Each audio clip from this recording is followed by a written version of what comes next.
Welcome back to What's the Obsession True Crime. We are going to be talking about the Lauren Matthias stalker scandal shit show. And in particular, we are going to be talking about possibly what is at the center of why this all began anyway. Why Lauren Matthias accused this person, Christina, of stalking her when we have all been made to see clearly that that simply is not the case. So we have some inside source confirmed information about what it was that Annie Elise, the true crime creator of Seriously Intend a Life, was talking about when she made an appearance on the podcast Juicy Scoop in April of 2025. About somebody who used to work for her in the true crime podcast industry. Many people have been speculating that the person she was referring to was Grayson, Lauren Matthias's pet Grayson. But according to this verified source, it is not at all. And the story that Annie Elise told is not even what Annie Elise believes it to be. Well, until now, because she's probably going to hear the truth of it. And wait till you hear the truth, because it's going to help us understand what is truly at the center of the Lauren Matthias stalker scandal shit show, guys. And it is some pretty gross stuff. Allegedly, as far as I understand, according to a lot of people, including this inside source. And because I am both a sensible human being and also a professional behavioral therapist, that's what my career is, I can say at the very least, what we see here is some very, very bad and hurtful human behavior being exposed in the public by somebody's own doing, by the subject's own doing. Bad behavior exposing itself. Let's get into it. You freaky dog. I don't need to analyze. Every word that comes out is a lie. Make it look like you're so ice. You won't make it to the finish line. Nope. Talking about big cash, that's the minimum. I'm done with this trash. Thought to be critical. Show me your mental state before we get physical. Pour some water in your cup, let it drip, drip, drip. Now look straight into my eyes and you sip, sip, sip. It's about time that you shine. Take off that leash so that we can have some fun. I see it when you walk my way. Nice big bed, come and play with me. Pick it up, got a whole lot of love for my dog. I see it when you walk my way. Nice big bed, come and play with me. Pick it up, now show how freaky you are. I see it when you walk my way. Nice big bed, come and play with me. Pick it up, got a whole lot of love for my dog. Pick it up, got a whole lot of love for my dog.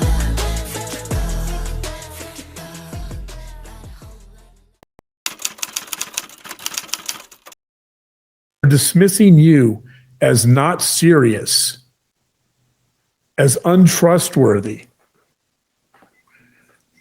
right? They're dismissing you as frivolous, as silly, as being engaged in a catfight, as a dispute between mean girls because you're female. Because the stalker wasn't following you with the gun. It doesn't matter. People can't handle the type of vulnerability and emotion that you expressed on that live for hours. What's the response? It's to call you histrionic. It's to call you a liar.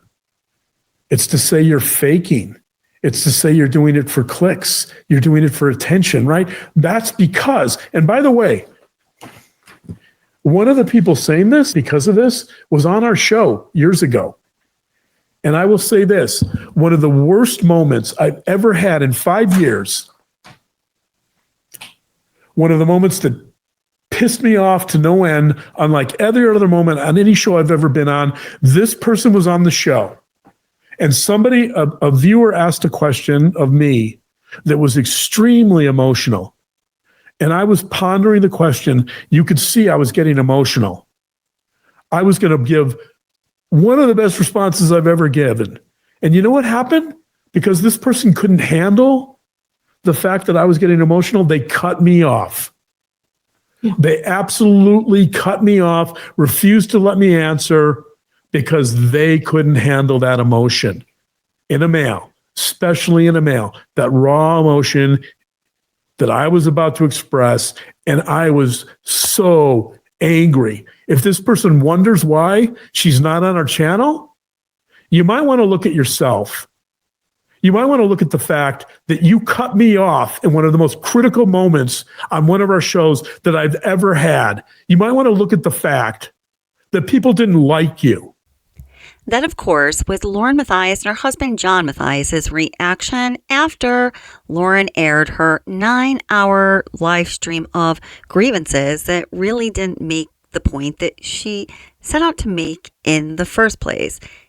That's why it's the Lauren Matthias Stalker Scandal Shit Show. So, interestingly, exactly 6 months to the day before that, the true crime creator Annie Elise made an appearance on Juicy Scoop. Take a listen. Before we listen to what Annie Elise had to say on Juicy Scoop, it's important to recognize what was going on in April of 2025.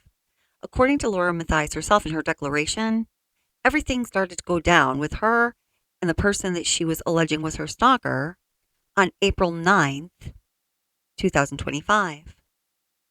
Literally 2 weeks before Annie's appearance on Juicy Scoop.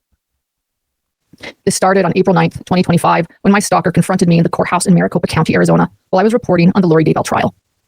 The stalker came up to me, cried, and let me know that she had heard what I had said about her, and that 2 former contract workers were releasing my text messages that I had with them during their time working with me. Okay, so then Laura Matthias also goes to talk about some interaction she had with Janice also in April of 2025. In her mind, the shit is getting deep, and here she is talking about that. So I was walking into court late, and I was on the phone with my husband, John, the only time I can catch up with him.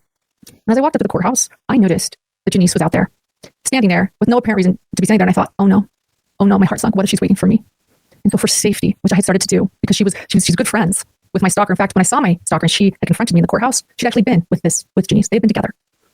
And it made me nervous. So I said, John, I've got to go. Someone's here at the courthouse and I'm scared and getting worried about everything. He knew everything going on.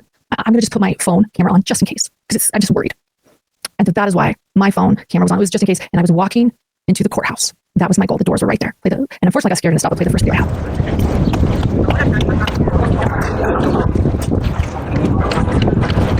Are you recording me?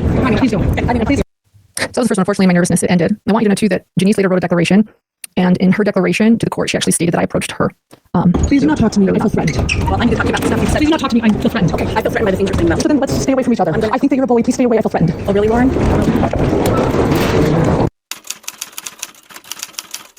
I have some juicy scoop for you, actually. Give it to me. So a girl who used to work for me, okay, in the true crime circuit, who went to these trials, I found out that she has been messaging with Lori, putting money on her books, pretending to be a Mormon herself, that she's like relating to her on all sorts of levels. I sent her to the first Lori trial, and I never knew any of this. And I just found this out maybe 2 weeks ago.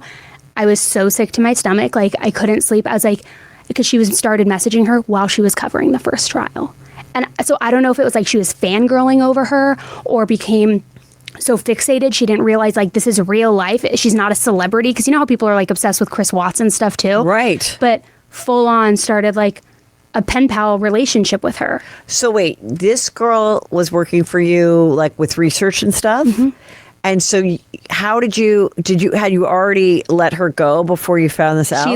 She left and works with another with a different news company. Okay. Mm-hmm. Do you think it could be like a lesbian thing? No. I think it's more of a fangirl type situation. And just wanting to get close? Yeah. And just being the one that's like, I'm the closest to this woman and all. But she's not sharing it with anybody. That's what's so bizarre.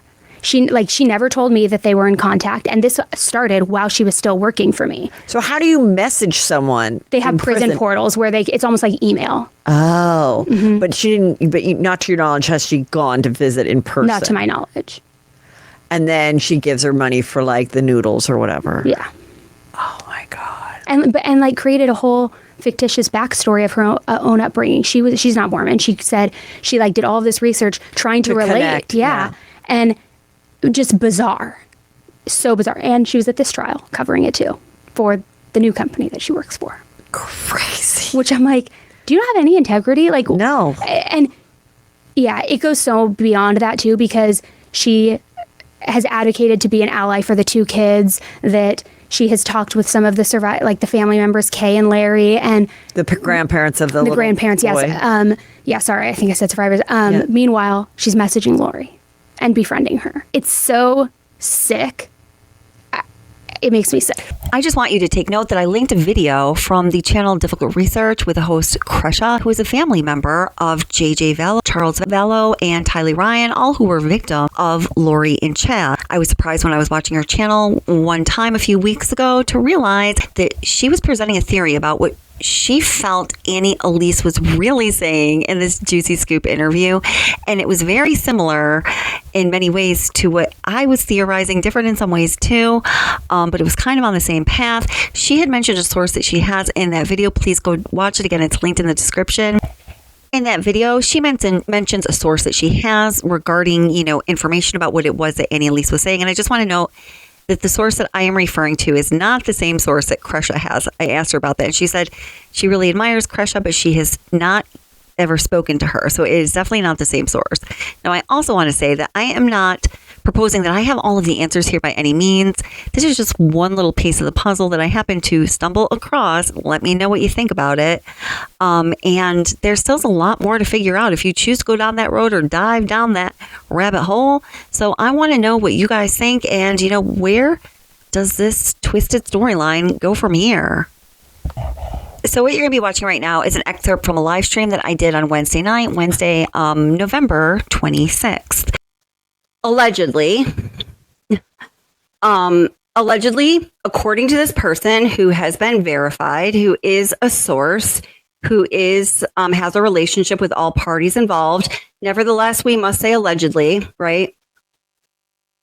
The story that Annie Elise relayed on Juicy Scoop, and we're going to listen to it again, was told to Annie Elise by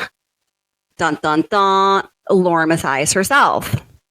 And it is not because Lindsay or anybody else that worked for Lauren actually did reach out to Lori or put money on Lori's books, but it is because, and we're going to recognize a pattern right now. This all makes perfect sense to me. It is because Lauren knew, of course, that she had this idea to get in Lori Vallow Daybell's back pocket to get that exclusive interview with her. And her son Colby does come into the situation, but I'm not sure if I want to talk about that yet. But Lauren wanted to get ahead of something that might come out because she knew that she had this plan to get in Lori Vallow Daybell's back pocket to get an exclusive interview with her for her benefit, for Hidden True Crime, obviously, to, make the podcast more popular, to make more money, to be more successful. Me, I, as you guys are saying here in chat. And welcome, Justice A. through Z. It's always great to see you.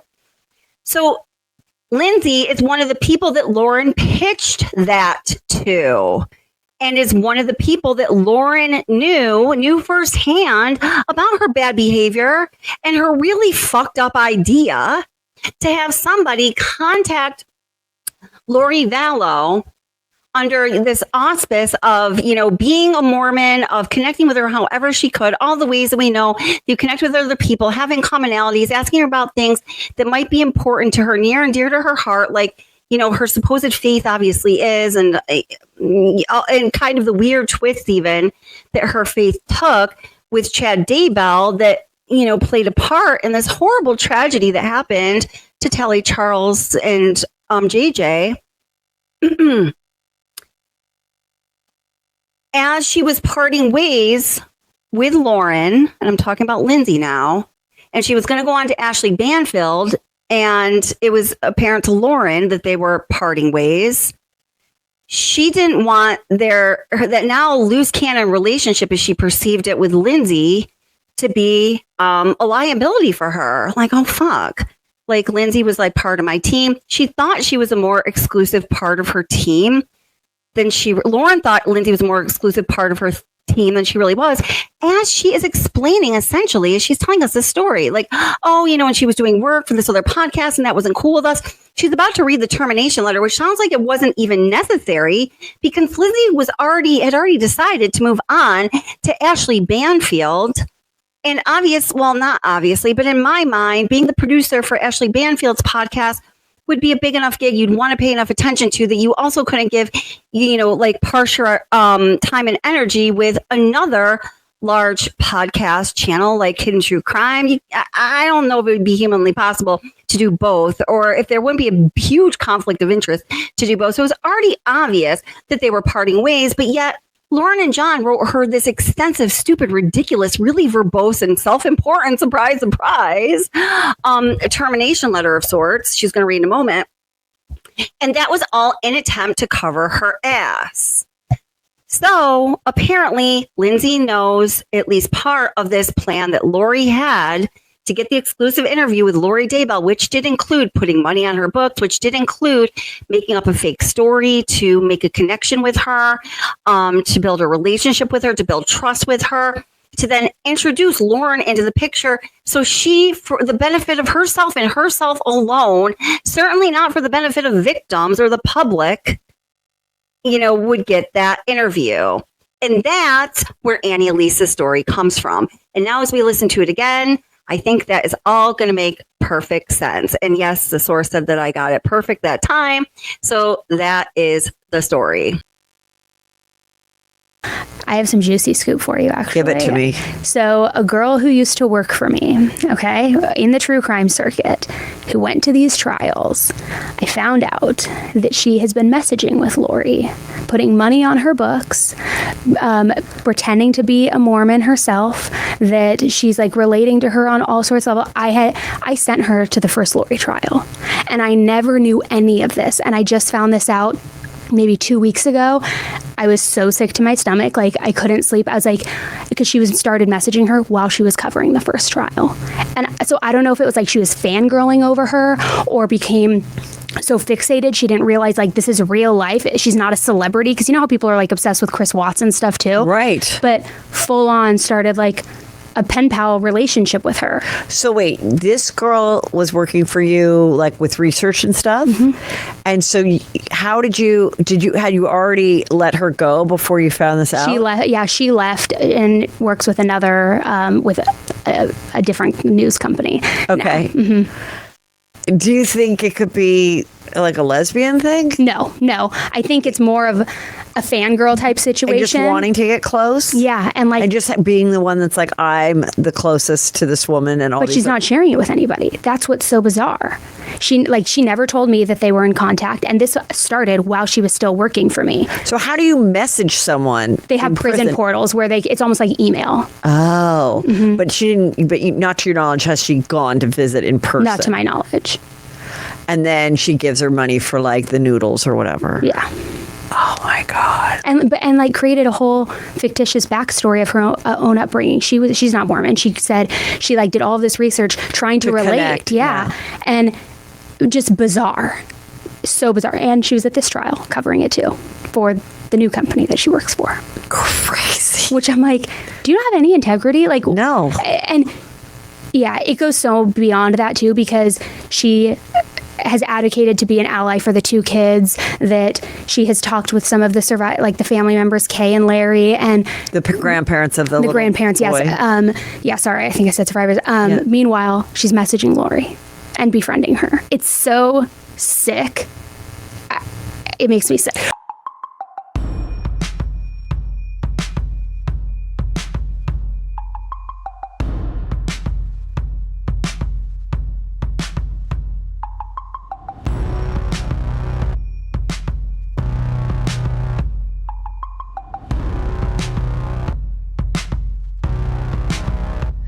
Here we go once again. Foreign memories, lying amen. Don't you worry, it's gonna be alright. 'Cause I'm the judge and jury. better check for pose.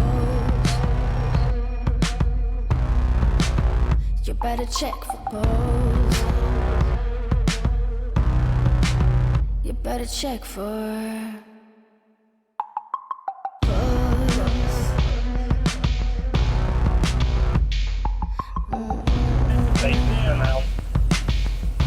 They are dead on that. all the best days. Love can breathe. All in the blind spot that we don't see. Wipe the dirt. It was earlier tonight. I don't. 13, she had her 13th birthday party. She was happy that we were all together. She wanted to walk the rest of the way.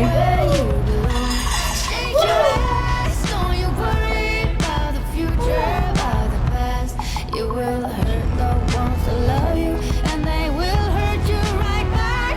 Sing along, sing along. Our love is a heart attack. You better check